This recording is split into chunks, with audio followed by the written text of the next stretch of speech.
25 yıldır nar üretiyoruz, ekiyoruz, topluyoruz. Bugün de işte yılın hasadı başlıyoruz inşallah hayırlısıyla.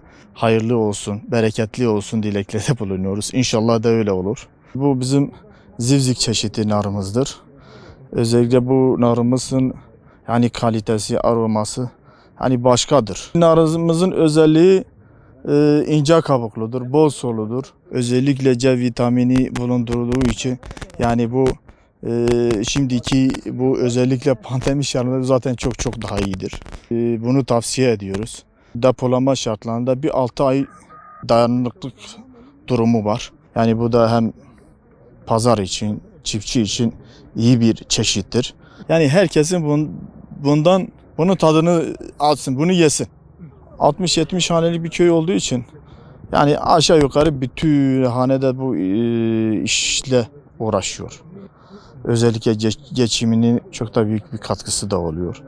Yani sulamak imkanı artık olmadığı için o pirinç şeyinden nara geçildi. Onun hem pirincin zahmeti bir de narın verimi aradaki fark çok. Yani örneğin narın dönümüne 1,5 ile 2 ton bir ürün elde ediliyor. Pirinçte 200 300 kilo onu kıyaslarsan yani dönümüne bundan 5.000-6.000 lira bir katkı sağlanıyor ama çeltikte 500-600 lira. Nar şeyine geçtikten sonra köyün geçim durumu farklı oldu. Bu yıl hasat iyidir. Bu yılki nar çok kaliteli. Özellikle narın tutma 3 dönemi var. Mayıs, Haziran, Temmuz. Özellikle Temmuz'la Haziran dönemi hiç tutmadı. İlk Mayıs dönemi erkenci nar ilk tuttuğu için çok kaliteli bir nar tutuldu. 600 ile 1000 ton arası bir hasat bekliyoruz. Narı toplarken sınıflandırma yapıyoruz. Yani 1, 2, 3. Yani bu yıl neredeyse 2 ile 3 hiç yok. Hepsi neredeyse 1. sınıf nardır. Evet. Ondan dolayı yani raporta hem de kalite çok iyidir. Pirinçli köy çiftçisiyiz, nar üreticisiyiz. Öncelikle hoş geldiniz. 2021 yılı nar hasadımız gördüğünüz gibi oldukça bereketli bu yıl. Geçen yıldan daha bereketli diyebiliriz. Bu seneki narlarımız oldukça iri yapılı geçen seneye göre. Geçen seneki nar fiyatımız 2 lira 2,5 lira arasında satıldı. Bu sene temennimiz daha pahalıya gitmesidir. 3 lira üzeri gitmesini temenni ediyoruz. Bu seneki nar hasadımız bu hafta itibariyle başlamıştır.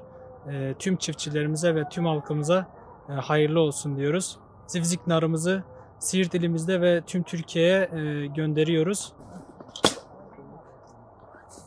Bize katıldığınız için çok minnettarız. Çok mutluyuz.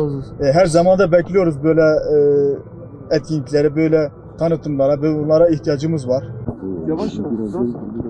Bizim şu anda Türkiye'ye sunabildiğimiz hamdolsun coğrafi işaretlere konu olan 4-5 tane markamız var. Bunlardan bir tanesi de zivzik narıdır. İşte fıstıktır, baldır, battaniyemizdir, perde pilavımızdır, büryanımızdır. Bunlar marka oldu artık. Bu markalar büryan dediğin zaman artık akla Siirt geliyor. Zivzik narı dediğin zaman da buralar geliyor, Siirt geliyor. Bunun şehre de bir katkısı var, ekonomisine katkısı var. Biz bunlarla kalkınabiliriz. Biz tarımsal alanda ve hayvancılık alanda özellikle bir de dini inanç olarak turizm ve doğa turizmi olarak bizim çok ileride olmamız lazım. Fakat 40 yıldır süren burada bir sıkıntımız vardı biliyorsun, terör sıkıntısı. Köylümüz rahat bahçesine gidemiyordu, bostana gidemiyordu, ekemiyordu, biçemiyordu.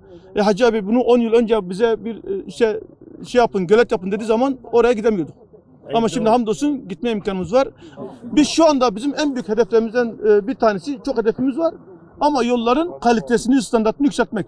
Onun için şimdi bunun bir an evvel üreticinin eline geçmesi lazım. Tüketicinin eline geçmesi lazım. Sen bunu 5 saate götürürsen inciri ve hatta üzümü 5-6 saate götürürsen dönüşün de 5-6 saat olursan değmiyor oraya gidişine. Ama bu da yarım saatlik bir üreticiye, tüketiciye hale götürebilirsen senin için kârdır. Şirvan ilçemizde özellikle zivzik narı ve narı ile meşhur bir ilçemizdir. Zivzik narı dışında da arıcılık, üzüm üretimi ve dolayısıyla meşhur İskambo pekmezi, küçükbaş hayvan varlığı, meyve bahçeleri ile tarım ve hayvancılık alanında en önemli ilçelerimizden bir tanesidir. Sadece Şirvan ilçemizde yıllık 250 tona yakın alabalık üretimimiz vardır. Bu Şirvan ilçemizdeki tesislerde üretilmektedir bunlar. Bu potansiyeli ve zenginliği ortaya çıkarmak ve daha da büyütmek için proje ve çalışmalar aralıksız devam etmektedir, devam edecektir. Şirvan ilçemiz 67 bin dekar tarım alanına sahiptir. En önemli tarımsal gelir kaynaklarından bir tanesi Siirt fıstığı 33 bin dekar, Zivzik narı da 4500 dekarı aşmış durumdadır. Şirvan ilçemizin küçükbaş hayvan varlığı 4200, arılı kovanımız 14 bin adettir ve 170 ton civarında da bal üretimimiz bulunmaktadır. Şu anda içinde bulunduğumuz Pirinçli köyümüzde nar üretim alanları 650 dekar alanı aşmış durumdadır ve 750 tonun üzerinde de nar üretimimiz bulunmaktadır. Nar üreticilerimizin sorunlarını biliyoruz. Son yıllarda pazarlamada ve satışta bazı sıkıntılar yaşamaktadırlar. Fiyat istikrarsızlığı da mevcuttur. Özellikle geçen dönemi kaçıran yatırımcılarımız var. Bu dönem inşallah bu yatırımı kaçırmayacağız ve özellikle Pirinçlik köyünde yapacağımız sistemine uygun soğuk hava depolarıyla üreticimizin daha çok para kazanmasını sağlayacağız.